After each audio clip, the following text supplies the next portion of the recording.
هنا لا بد إلا أن أدلي بشهادتي أمام الله عز وجل وأمام الحاضرين، وأنا أؤدي هذا الحج منذ أكثر من 40 عاما، والله ما رأيت تنظيما للحج كتنظيم هذه السنة. رأيت تنظيما عظيما في هذه السنة، وهذا يعود إلى فضل الله عز وجل أولا، ثم إلى توجيهات سموكم ودأبكم ومتابعتكم. جزاكم الله عز وجل عنا كل خير.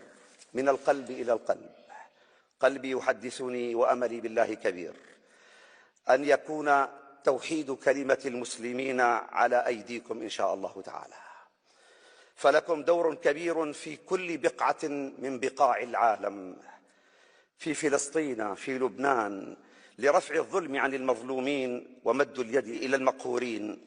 كان آخر ذلك في سوريا الحبيبة، ودوركم الكبير في مساعدة إخوانكم في سوريا ورفع العقوبات عنهم ومساهمتكم البناءة في ذلك. أبلغكم من هذا المنبر تحيات رئيسنا القائد أحمد الشرع وتحيات شعبنا